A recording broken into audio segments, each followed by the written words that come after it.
Olá e seja muito bem-vindo ao Jornal da Record News. Essa edição também está ao vivo no nosso canal no YouTube e no Facebook da Record News. Vamos então para os destaques dessa sexta-feira. Ministro Celso de Mello antecipa a aposentadoria. Ele deixa o Supremo Tribunal Federal no dia 13 de outubro. A reforma tributária, o governo envia a proposta inteira ao Congresso.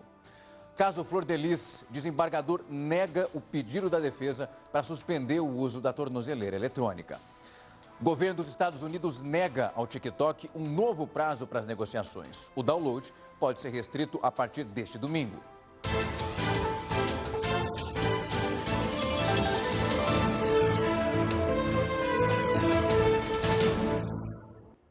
O Ministério Público Federal denunciou hoje empresários e advogados, o advogado, para ser mais preciso, Frederic Iacef, que é suspeito aí de desvio de dinheiro do SESC e também do SENAC no Rio de Janeiro.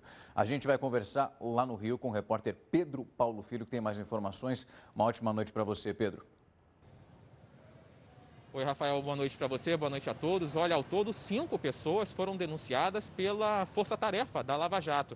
Entre elas, o ex-presidente da FEComércio aqui do Rio, Orlando Diniz, e o advogado Frederic Iacef. Segundo o Ministério Público Federal, quase 5 milhões de reais foram desviados do Sistema S, SESC, SENAC e Federação do Comércio do Rio, com pagamentos a advogados por serviços nunca prestados.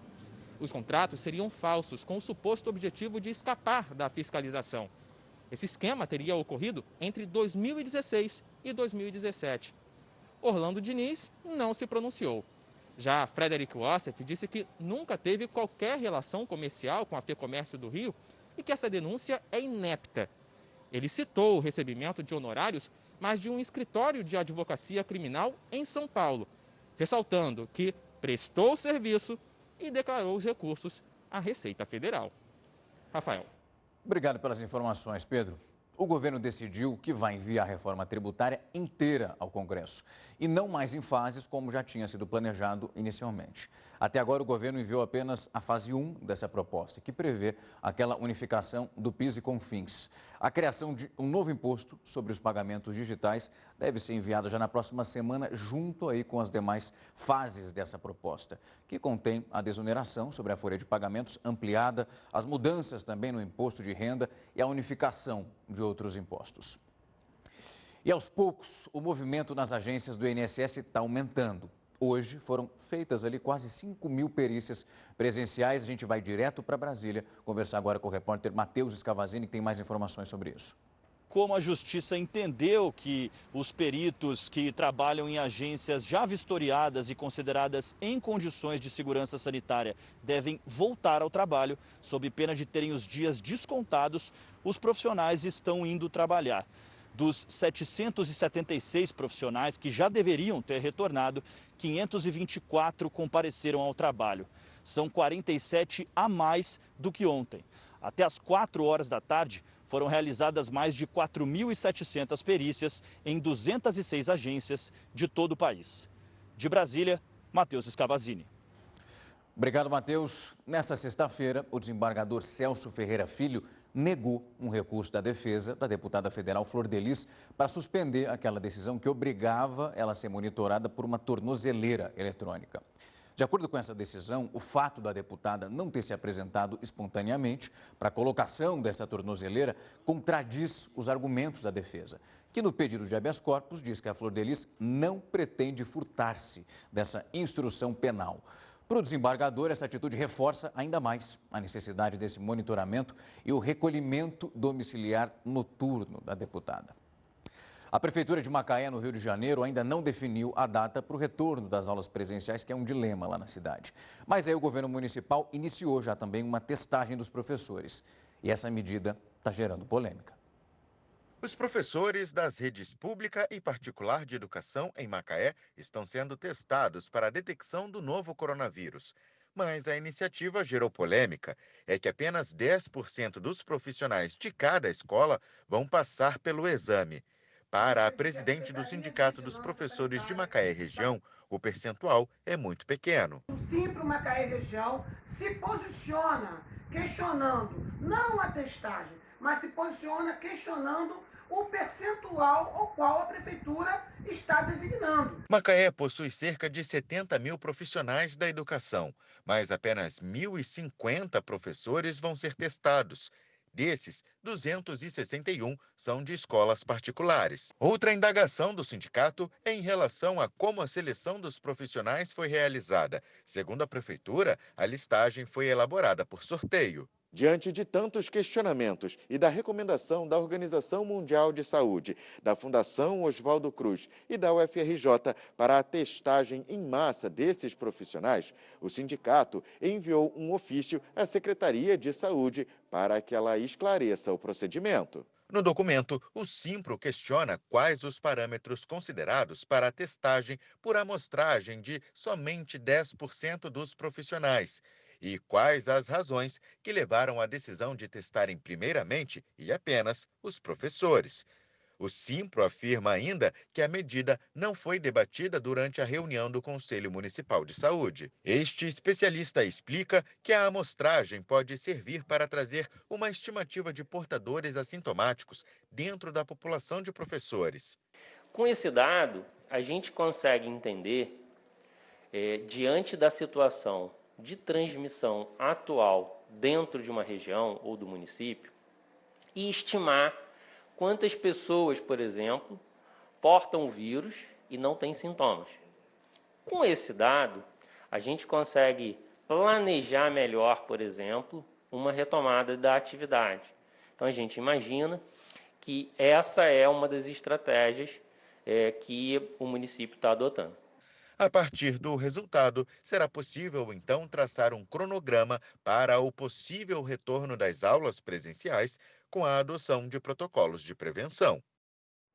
O governo de São Paulo vai pedir para a Anvisa a liberação do uso emergencial da Coronavac, caso ela já demonstre uma eficácia de pelo menos 50% nessas análises preliminares. Essa informação foi anunciada pelo diretor do Instituto Butantan, o Dimas Covas. Esse valor de 50% não seria necessariamente o valor final da imunização da vacina, mas ali um valor mínimo que vai permitir o início desse processo de registro. A vacina está sendo desenvolvida pelo laboratório chinês Sinovac, numa parceria com o Instituto. Até agora, ela já foi testada em pelo menos 5 mil voluntários, mas a meta é alcançar um número que chega a 13 mil pessoas, muito maior do que a gente tem até agora. O Tribunal de Contas da União deu um prazo de 5 dias para que o INSS elabore um protocolo para realizar as perícias médicas, tudo por telemedicina. Nesse último dia 18, o governo determinou que os peritos voltassem já para o trabalho presencial. Mas aí a Associação Nacional dos Médicos Peritos da Previdência Social se posicionou contra esse retorno e acionou a justiça, a gente já falou disso aqui. A associação argumentou que as agências do INSS ainda não cumprem essas especificações de segurança. Eles reclamaram da falta de pia, máscara, até a validade do álcool gel está sendo questionada pelos médicos peritos. E proprietários de lojas e também fornecedores de móveis estão enfrentando um problema enorme, que é o atraso nas entregas desses produtos. É que durante a pandemia, muitos materiais estavam em falta nas indústrias e aí os clientes ficam sem receber essas encomendas dentro do prazo. A alegria de Lana quase virou angústia. Depois de ter comprado um móvel para a sala, precisou de algumas conversas para conseguir receber o produto. Eu comprei um móvel para minha sala, né? Esse móvel eu comprei no mês de julho, eu fiz essa compra, né? Só que, assim, deram um prazo de 20 dias para chegar. Só que esse prazo, né? Acabou, né, encerrou e o móvel não chegou. Os empresários do ramo de móveis também estão enfrentando transtornos com as fábricas. É o caso do Jackson, dono de uma loja. Nunca havia passado por um problema de entrega de mercadoria no seu estabelecimento. Nesse período de pandemia, ele não tem conseguido cumprir os prazos combinados com os clientes. Então, hoje o maior problema que a gente está vivendo é a falta de mercadoria, né, que não está chegando das indústrias para a gente, e a gente até está conseguindo efetuar a venda, mas não está conseguindo efetuar a entrega de forma correta. Para driblar esse problema, a loja tem vendido mercadoria de estoque. Está difícil vender por encomendas sem um prazo mínimo de entrega. O cliente não quer comprar e esperar muito tempo para receber. O setor moveleiro, como todos os outros, no início também sentiu um impacto grande, Mas no decorrer do tempo da quarentena, as pessoas foram sentindo necessidade que poderiam estar reformando as suas casas, poderiam estar trocando seus móveis para se sentir melhor dentro de casa, né? Que era o seu mundo, era dentro de casa. Então o setor moveleiro praticamente deu um crescimento significativo, que hoje gira em torno de uns 30%, e não tem produto para entregar. E continua a polêmica nos Estados Unidos. Isso porque eles estão se recusando a conceder ao TikTok um novo prazo para transferir o controle para uma empresa norte-americana. Com essa decisão, o país deve proibir o download e também a atualização do aplicativo de vídeos a partir já desse domingo. A criadora do aplicativo, a chinesa ByteDance, entrou com uma ação na justiça contra essas restrições estabelecidas pelo governo. Ficou então estabelecido ali o prazo de 24 horas para que o governo adiasse ou então explicasse a sua posição. Mas, segundo os documentos enviados já ao tribunal, o presidente Donald Trump vai cumprir esse decreto, assinado no mês de agosto. Essa proibição já deveria estar em vigor, mas ela foi adiada por causa de uma proposta das empresas americanas pelo TikTok. Só que aí o negócio empacou e acabou não avançando. E equipes de bombeiros do México chegaram já ao estado da Califórnia, lá nos Estados Unidos, também para ajudar a combater os incêndios florestais que estão se espalhando pelo estado norte-americano. Primeiro, nesse instante inicial, eles vão ajudar a conter o fogo no Parque Nacional, que está ameaçado por vários focos de incêndio. Depois, eles vão seguir esse trabalho em outras regiões. Além do México, o Canadá também já vai enviar algumas equipes para ajudar os bombeiros locais a combater essas chamas. Estão sofrendo muito com isso também lá. Um estudo publicado na revista científica Science apontou que 1 em cada 10 pacientes graves da Covid-19 produz anticorpos que estão piorando a doença. Isso acontece por conta de um problema genético. A gente está preparando essa reportagem, a gente fala todos os dias aqui sobre a situação da Covid-19, o quanto algumas pesquisas vão apontando. Uma hora a gente deve seguir para um lado, outra hora para o outro. Daqui a pouco você vai acompanhar exatamente por que esse anticorpo está sendo considerado tão negativo. E a novela do auxílio da mudança aí para os deputados e senadores tem agora mais um capítulo. E o Heródoto Barbeiro vai contar que capítulo é esse. Os parlamentares vão ou não vão receber aquela bolada, Gabi? Olá, Rafa. O capítulo é o seguinte: eles enfiam a mão no nosso bolso. Essa aqui é a questão. Agora há pouco estava vendo aí essa reportagem sobre venda de imóveis. Aí pergunta o seguinte: quanto é que pode custar uma mudança de um imóvel para outro? Sei lá, não deve custar muito caro para você mudar de uma casa para outra, de um apartamento para outro. Muito bem, quando um parlamentar, só na Câmara, hein, ele muda, ele chega lá no começo do mandato, ele sai, ele recebe a módica quantia de R$ 37.500 para pagar a mudança. Imagina o seguinte, uma mudança que custa R$ 37.500 deve ser uma super mudança, deve ser um negócio maravilhoso, deve ter obra de arte, essa coisa toda. Pois é, todo mundo recebe. No começo e no final do mandato. Olha, se ele recebe R$ 37.500 no começo e no final do mandato, pergunta-se o seguinte: suponha que o deputado resolveu se afastar, assumiu o suplente. O suplente também vai receber os 37,5? Vai, se ele ficar pelo menos 6 meses. Se ele ficar 6 meses, ele também pode receber na chegada e pode receber na saída. Olha, Rafa, isso custa nada mais, nada menos para nós, que somos os contribuintes, pagadores de imposto, custa 37 milhões de reais. 37 milhões de reais. Agora tem uma proposta lá do Partido Podemos querendo acabar de uma vez com isso, porque fica muito mal. Aliás, não fica muito mal, porque como a gente só lembra disso cada 4 anos, quando termina o mandato, que um pessoal chega e o pessoal sai, todo mundo recebe, então a gente acaba esquecendo. Pois é, mas está lá então agora para ser resolvido na Câmara dos Deputados. Se isso vai andar ou não vai andar, é aquela história que a gente sempre conta aqui. Temos que mandar lá um zap-zap para os deputados, seu deputado. 37,5 na hora da chegada e 37 na saída é muita coisa. São 37 milhões de reais. É por isso, tenho lembrado aqui, que o orçamento do Congresso Nacional está em 11 bilhões de reais. Bom, mas eu estou só falando de mudança são apenas 37 milhões de reais. Rafa, vamos mostrar então, eu falei do bolso, vou mostrar de onde saem os 37 milhões de reais para a gente pagar a despesa de mudança de chegada e mudança de... Por acaso nós temos um impostômetro aí para a gente dar uma olhadinha nele ou não? Porque ele está avançando aí em direção a 1 trilhão e 500 bilhões de reais que nós estamos pagando no imposto. É provável que esta noite vire. Então nós vamos dormir essa noite já tendo pago 1 trilhão e 400. Quando a gente acordar amanhã no sábado, tudo bem, final de semana, etc., nós já pagamos 1 trilhão e 500 bilhões de reais. Bom, eu estou aí sem o impostômetro, mas tenho certeza do seguinte... A galera está preparando ele aqui, Heródoto. A galera está colocando ali, ó, pondo na agulha para a gente mostrar esse número aí do impostômetro, que é muito alto. Estão separando aqui a tela para a gente ver e entender exatamente esse numeral que você falou que é grande. Já no comecinho da semana você tinha adiantado que é realmente esse valor do impostômetro, ele só vai subindo, subindo, subindo. A gente nunca consegue ver um benefício de fato chegando. E já emendando aquilo que você falou logo no comecinho da sua entrada, é incrível, né, que esse benefício só vai chegando, vai desembarcando e descendo lá em Brasília. O trabalhador se lasca tanto, né, Heródoto? Acorda às 5 horas da manhã, pega metrô, pega trem, esse benefício, nem um pouquinho desse dinheiro vai chegando aqui pra gente, né? O salário mínimo está mais ou menos R$ 1.000 e poucos. R$ 37.500 são 37 salários mínimos para uma excelência chegar em Brasília e quando ele vai embora ele recebe mais 37,5. É mole ou não? É muita coisa. A gente já vai jogar para você dar uma olhada nesse impostômetro aí, Heródoto. Tá enxergando ele junto comigo? Tá aí, ó. Tá aí. Tá vendo que ele está chegando pertinho de 1 trilhão e 500 bilhões. Nós estamos com 1 trilhão e 485 bilhões. Vamos dormir com essa cifra agora. E amanhã cedo, então, quando a gente acordar, Rafa, ele vai estar com mais de 1 trilhão e 500 bilhões de reais de imposto. Vai dar para pagar as contas? Não. Vai faltar, como mostrei outro dia, mais 860 e tantos bilhões de reais para poder fechar a conta desse ano.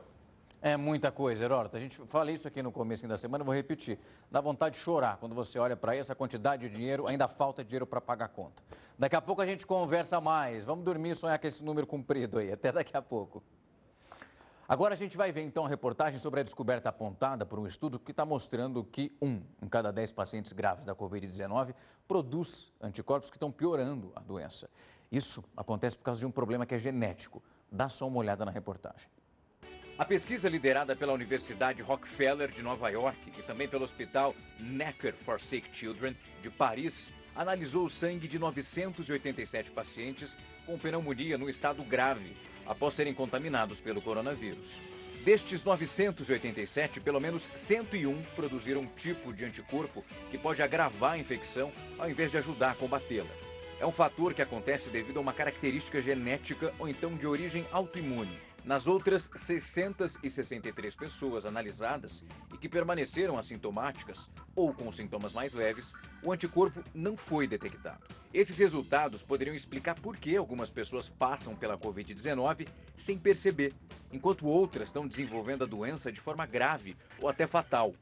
Outro dado que é importante dessa análise revela que os homens estão morrendo mais pelo coronavírus no mundo do que as mulheres, pois 95% dos 101 pacientes que apresentaram essa produção do anticorpo eram homens e apenas 6 eram mulheres. Quem também apresenta mais dessa ocorrência são os idosos. Quase metade dos pacientes com essas células de defesa nocivas tinham mais de 65 anos. O anticorpo, que pode se tornar o vilão na recuperação do coronavírus, atua bloqueando uma proteína que é essencial para que o sistema imunológico reaja à infecção, podendo resultar em problemas de saúde que são devastadores.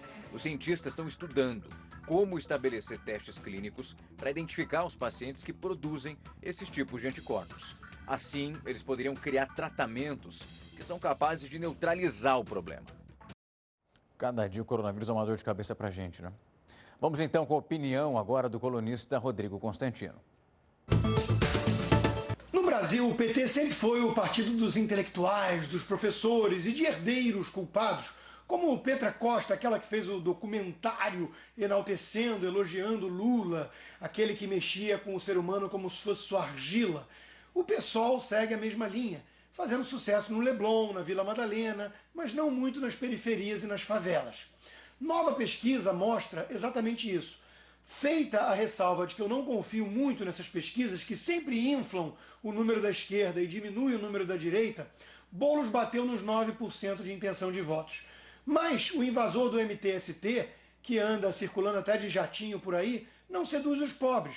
Quando abrimos esse número, temos 17% entre os mais ricos e míseros 2% de intenção de voto entre os mais pobres. Sim, a extrema-esquerda é uma afetação da elite culpada e entediada, como eu já mostrei no meu livro Esquerda Caviar. O mesmo ocorre com o Black Lives Matter, com a Antifa, com esses grupos radicais. O povo não quer saber de radicalismo, de quebra-quebra nas ruas, de invasões de propriedade, de implodir o sistema. O povo quer segurança, trabalho e respeito aos valores morais decentes. Tudo aquilo que a esquerda radical mais despreza no mundo. Foi o saudoso Roberto Campos quem melhor resumiu a coisa. Nossas esquerdas não gostam dos pobres, gostam mesmo é dos funcionários públicos. São esses que, gozando de estabilidade, fazem greves, votam no Lula, pagam contribuição para a CUT. Os pobres não fazem nada disso. São uns chatos. O ministro Celso de Mello, do Supremo Tribunal Federal, antecipou a aposentadoria. O repórter Yuri Ascar tem mais informações direto de Brasília. Uma ótima noite para você, Yuri. E o Celso de Mello vai seguir até quando no STF? Boa noite, Rafael. Até o próximo dia 13. Por razões médicas, o ministro comunicou a antecipação da aposentadoria ao presidente do Supremo, Luiz Fux. Celso de Mello completa 75 anos no dia 1º de novembro, idade limite para se aposentar. Ele está há 31 anos no Supremo. Antes de deixar o STF, espera participar do julgamento que vai definir se o presidente Bolsonaro deve prestar depoimento presencial ou por escrito no inquérito que investiga a tentativa de interferência na Polícia Federal, como acusa o ex-ministro da Justiça Sérgio Moro. Celso de Mello estava de licença médica e retornou ao trabalho hoje. Com a aposentadoria do ministro, Bolsonaro vai poder fazer a primeira indicação ao Supremo. O escolhido precisa ser aprovado pelo Senado. Rafael.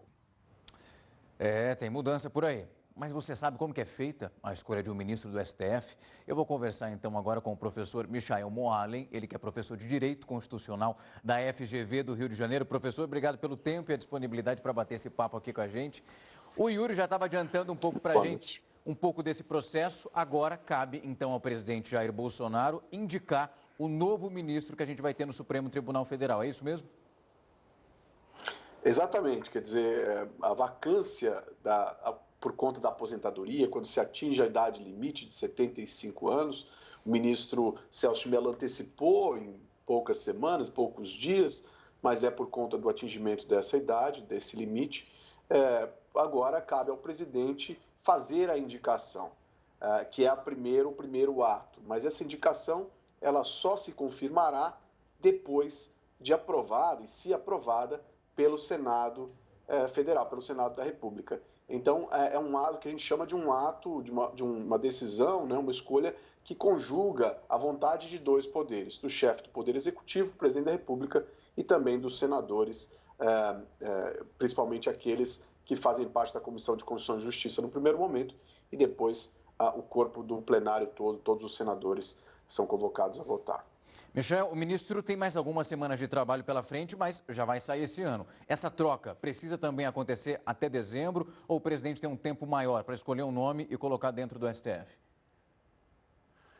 A Constituição não coloca um prazo para que o presidente faça essa indicação ou mesmo que o processo, o Senado também não tem prazo para que conclua essa indicação, o processo de sabatina e de votação. Portanto, já houve casos no passado em que essa nomeação, essa indicação demorou meses, mas o normal é que essa indicação seja feita relativamente rapidamente. Quer dizer, especula-se que o presidente já vinha sondando nomes, a própria imprensa já vem falando de alguns deles. É importante notar que o próprio presidente da República, por vezes, lembrou que terá essa indicação, então ele próprio suscitou muitas vezes esse debate. Então, espera-se, a expectativa é de que essa nomeação aconteça dentro de algumas semanas, talvez poucos meses, mas não se espera um prazo mais longo que esse, embora não haja limite estabelecido para que esse processo se conclua.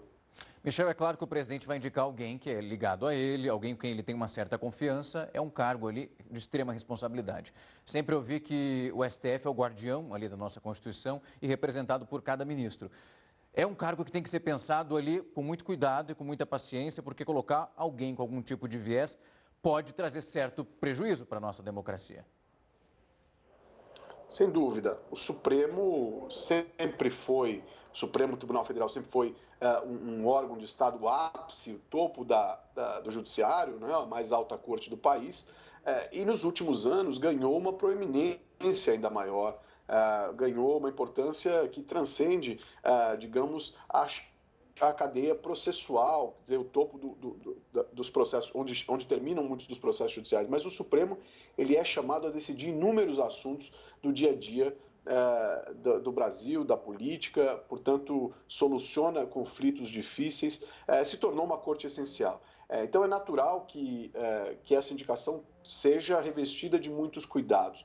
O presidente tem esse grande poder, mas depende da aprovação do Senado. Portanto, a expectativa é que seja uma indicação que o presidente já anunciou isso, uma indicação de alguém com um viés ideológico próximo da sua visão, alguém talvez mais conservador, mas é importante observar que, uma vez que essa mulher ou esse homem, esse novo ministro ou nova ministra assumam esse lugar, há a vitalicidade, né? Até os 75 anos, essa pessoa tem a garantia de estar nesse cargo.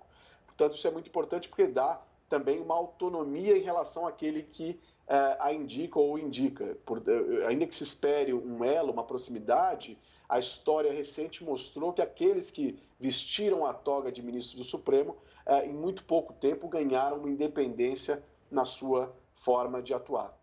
Professor, obrigado pela aula, pelo tempo e pela disponibilidade. Sua fala foi bem esclarecedora. Espero, aí com a ajuda do senhor, ter explicado para quem está em casa esse momento de transição que é super importante. Obrigado mais uma vez pelo tempo. Um iate que pertencia ao ex-governador do Rio de Janeiro, Sérgio Cabral, foi leiloado hoje. Essa embarcação foi arrematada por R$ 1.425.000. O nome desse comprador não foi divulgado. A justiça condenou o Sérgio Cabral a mais de 300 anos de prisão, isso por corrupção no Rio de Janeiro. A polícia de Paris, na França, informou que 2 pessoas ficaram gravemente feridas, isso depois de um ataque à faca, perto daquele escritório antigo do jornal satírico Charlie Hebdo. Isso, um outro atentado ocorreu lá, que deixou 11 pessoas mortas, você deve lembrar, em 2015. Inicialmente, as autoridades haviam informado que 4 pessoas ficaram feridas.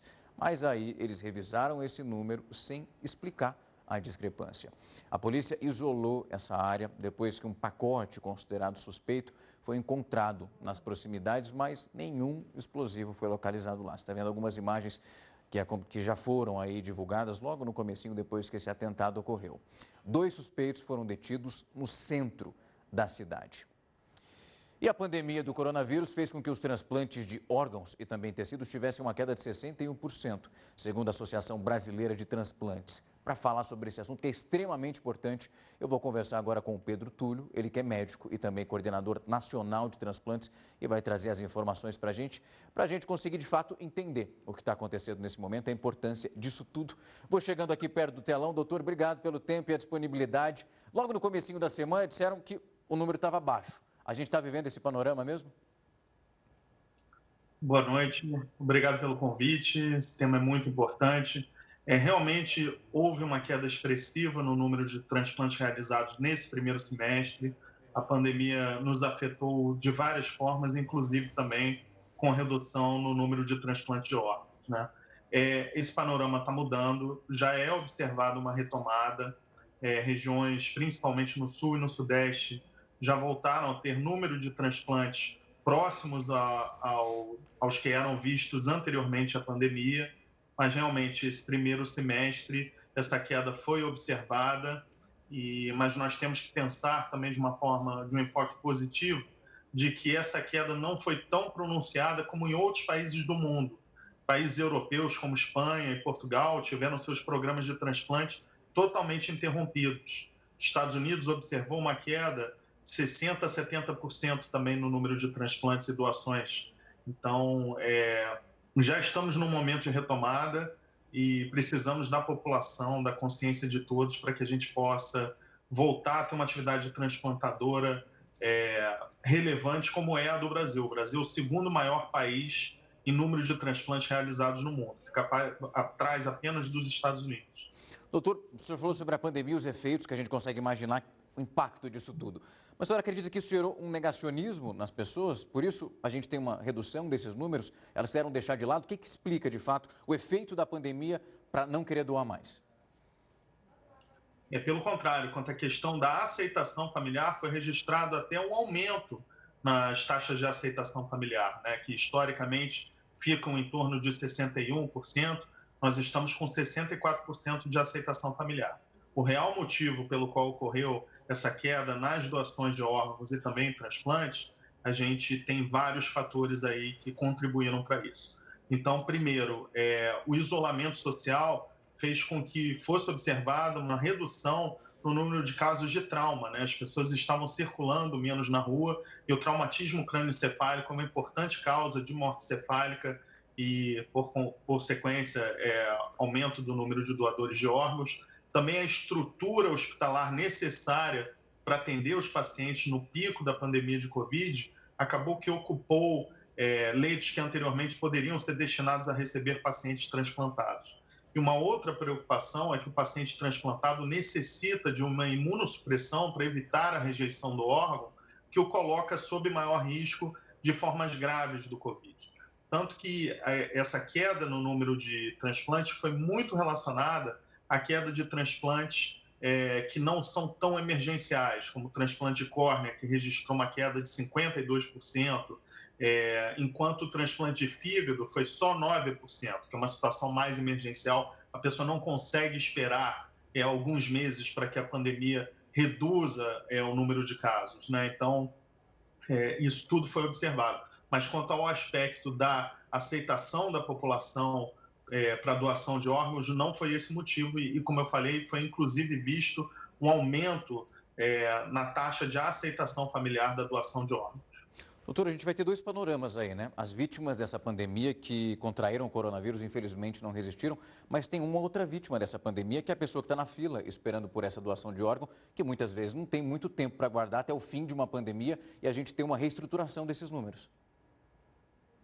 É exatamente isso, né? O transplante de órgãos muitas vezes é a única terapêutica possível para alguns pacientes, né? Como é no caso do fígado, do coração, e esses pacientes realmente sofreram com esse momento de pandemia, né? É importante também lembrar que o Brasil é um país continental e de realidades regionais distintas, né? Então, essa taxa foi menor, como eu falei, nos estados do Sul e do Sudeste, e maior essa queda nos estados do Norte e Nordeste, né? Então, tiveram, por exemplo, a gente tem um grande orgulho nacional, que é o Hospital do Rim e Hipertensão em São Paulo, capitaneado pelo Dr. Medina, que é o maior hospital de transplante renal do mundo e que conseguiu manter suas atividades, né? Então, eles mantiveram o hospital sem nenhum caso de pacientes internados com Covid. Eles utilizaram hospitais na cidade de São Paulo para esse propósito, para internar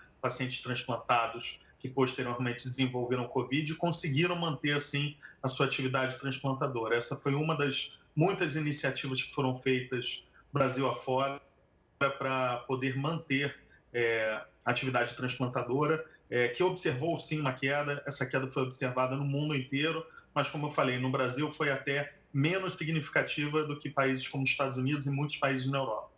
Doutor, obrigado pelo tempo e a disponibilidade. É bom o senhor aceitar bater esse papo com a gente para mostrar a realidade para as pessoas que estão em casa, que muitas vezes nem sabem o que está acontecendo dentro de um hospital e a importância desse tipo de doação. Mais uma vez, muito obrigado pela parceria aqui com a gente. Até.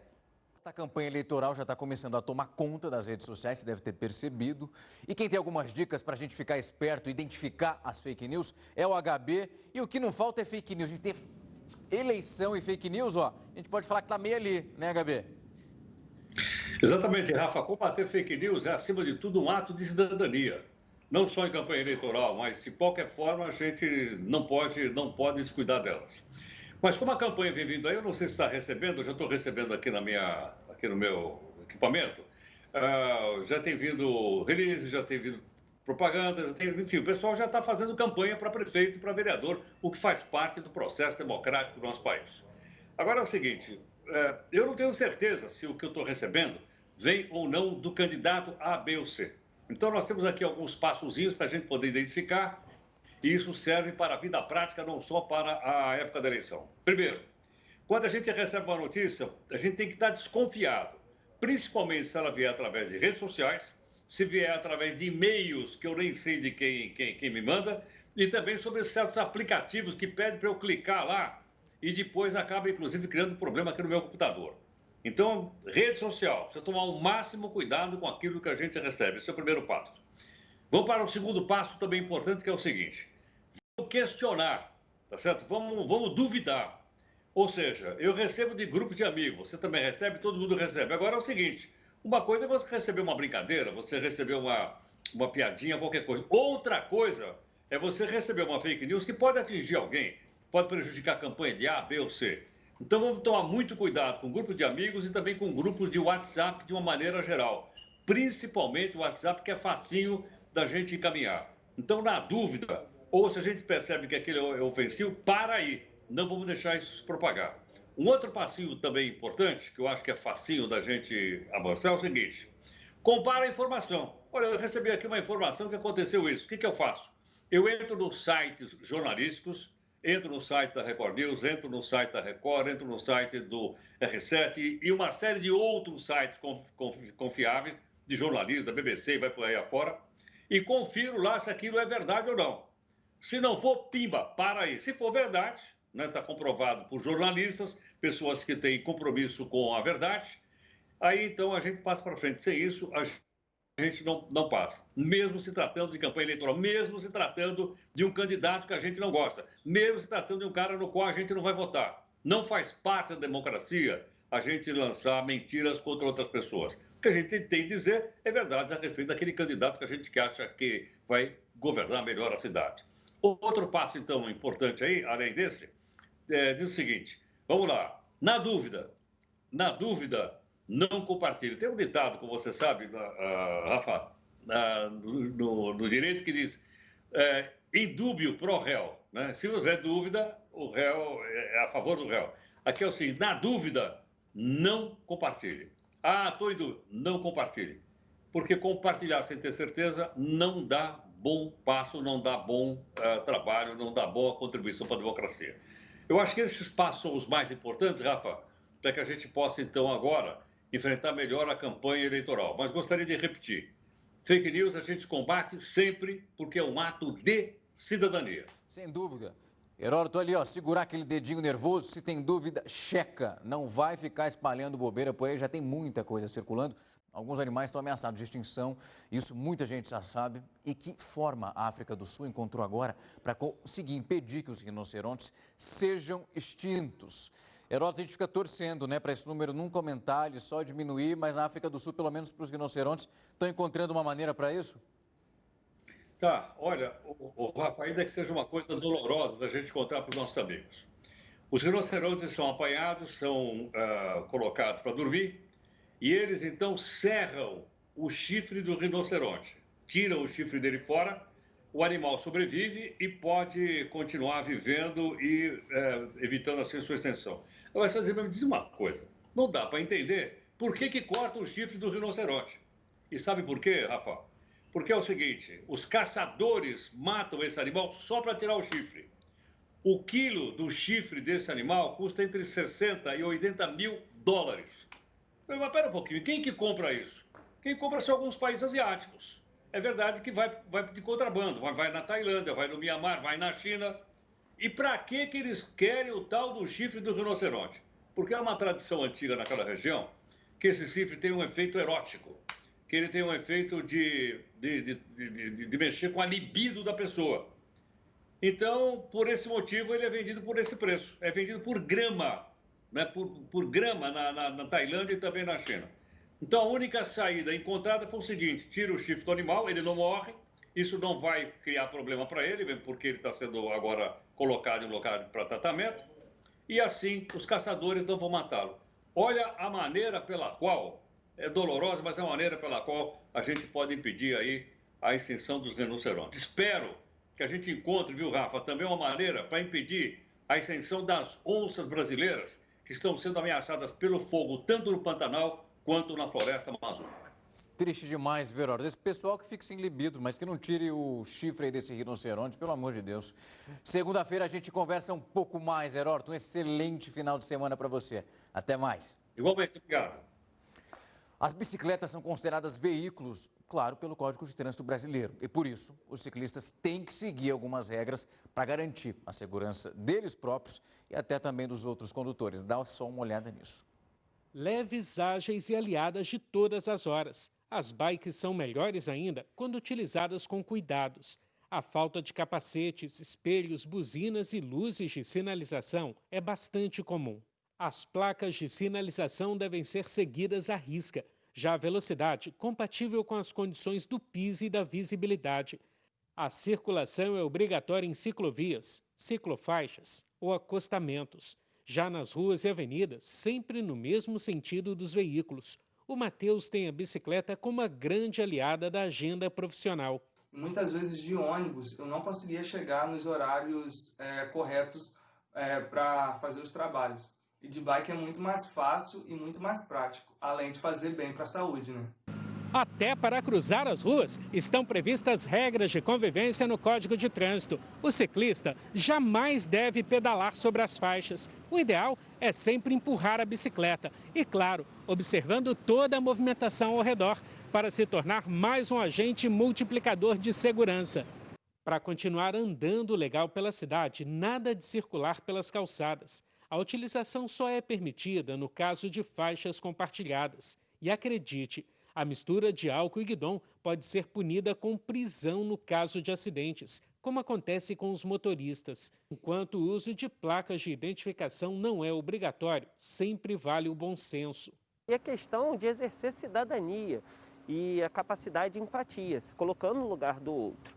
Então sempre para ter um trânsito mais seguro, com menos acidentes e preservando o nosso bem maior, que é a vida. Já para o pessoal que curte uma boa exibição, as manobras radicais ou malabarismos em apenas uma roda devem ser praticados somente pela galera profissional e nos circuitos especiais. Por enquanto, a gente fica mesmo por aqui, encarando desafios urbanos sempre com prudência e atenção. Muito mais na cidade igual a nossa aí, que é planície de fora a fora aí, que a gente tem acesso a ciclovias aí, e também é saúde, é esporte, para evitar poluição, engarrafamento, essas coisas assim, é essencial ter uma bicicleta, na minha opinião aí. O Jornal da Record News vai ficando por aqui. Uma ótima noite para você, um excelente final de semana.